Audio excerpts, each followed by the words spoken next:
पाकिस्तान में अमन अमान की सूरत हाल पर तबसरा हर तरफ जारी है। अखबारात, टेलीविज़न और मीडिया पर पाकिस्तान की सिक्योरिटी की सूरत हाल ज़ेर बहस है और इस पर तशवीश का इजहार किया जा रहा है।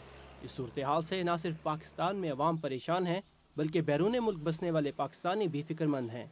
अमेरिका में रहने वाले पाकिस्तानी भी ये सवाल उठा रहे हैं कि सिक्योरिटी की महदूद सूरत हाल का जिम्मेदार कौन है और क्या हुकूमत इसको बहाल करने के लिए हर मुमकिन इकदाम कर रही है।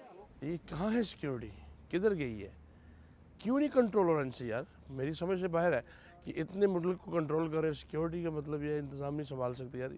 ये तो बड़ी शर्म की बात है। हम लोग दूसरे लोगों में जाके हम लोग बातें करते हैं, ऐसे है, ये है, वो है, वो बड़ा कर, मगर यहाँ पे क्या आ गया हमारी कौम को। खुदा के वास्ते मैं आप लोगों से रिक्वेस्ट करता हूँ, प्लीज़ प्लीज़ अपने मुल्क को बचाइए। पाकिस्तान में रोज़ाना खबरें हम सुनते हैं, इधर धमाका हो गया, इधर उधर धमाका हो गया, इतने बंदे मारे हैं। ये सब क्यों हो रहा है? ये हमारे सियासतदान को देखना चाहिए, ये क्यों हो रहा है। अच्छा हो रहा है या बुरा हो रहा है, लेकिन क्यों हो रहा है, इसकी वजह क्या है। हम इधर परेशान होते हैं कि क्या कुछ हो रहा है, क्या हो सकता है, लेकिन हम इधर बैठे क्या कर सकते हैं। ये तो हमारे सियासतदानों ने ही करना है ना। एक आम पाकिस्तानी की तरह एक आम पाकिस्तानी अमेरिकन भी यही सोचता है कि वो इन हालात में क्या कर सकता है, और ये कि मुल्क में कवानीन पर बेहतर तरीके से अमल दरामद करने की ज़रूरत है।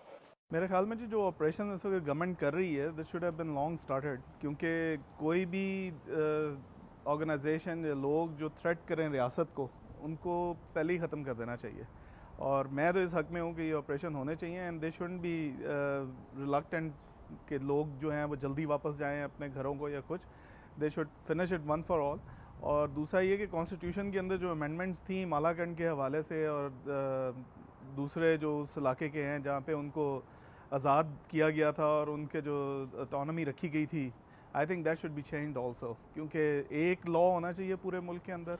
Everybody should abide by that law and everybody should go by the constitution. सारी दुनिया को हमारे साथ मुखलिस होके चलना चाहिए।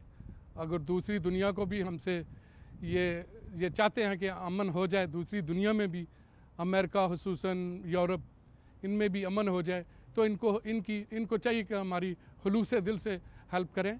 हमें बड़ा अफसोस होता है कि हमारा मुल्क पीछे जा रहा है, दुनिया किधर निकल रही है, हम किधर जा रहे हैं। लोग आगे जा रहे हैं, हम पीछे जा रहे हैं। तो हमें ये सब नहीं करना चाहिए और थोड़ा अपने आप का दिमाग यूज़ करना चाहिए। हमारे में हर क्या चीज़ की कमी है हमारे मुल्क में। पाकिस्तानी अमेरिकन इस बात पर नाराज़ ज़रूर हैं कि हालात को सही तरीके से कंट्रोल नहीं किया जा रहा, लेकिन इनका कहना है कि वो पुरुमीद हैं कि हालात जल्द ठीक होंगे और वो हमेशा पाकिस्तान के लिए दुआ गो हैं। जो हमारे हुक्मरान जैसे हैं, दुआ ही की जा सकती है, और तो कोई वो नहीं है कि हम इसे किसी तरह हल कर सकें। तो मेरी समझ में कुछ नहीं आता। अल्लाह पाकिस्तान को और वो साथी, वो दोस्त जो आ रहे हैं महाजिर, उनकी मदद फरमाए और हमें भी तौफीक दे कि हम सीधी राह पे चलें। हम यहाँ बैठ के इतने परेशान हैं हद से ज़्यादा। हमें ये चॉइस है कि हम पाकिस्तान नहीं जाएंगे, पाकिस्तान के हालात ख़राब हैं, तो जो वहाँ हर रोज़ पिस रहे हैं वो क्या करेंगे। तो बस अल्लाह ही है, उनका अल्लाह हम मुहाफिज़ है, हम तो कुछ नहीं कह सकते। अमेरिका में रहने वाले पाकिस्तानी अपने ही वतन में बेघर होने वालों और रोज़ दहशतगर्दी के खौफ में ज़िंदगी गुजारने वाले अजीज़ व अकारिब के लिए इंतहाई परेशान हैं, और उनका ये कहना है कि वो ख़ुद तो वहाँ नहीं, लेकिन उनके दिल पाकिस्तानियों के साथ धड़कते हैं। साकिबुल इस्लाम, उर्दू VOA, वाशिंगटन।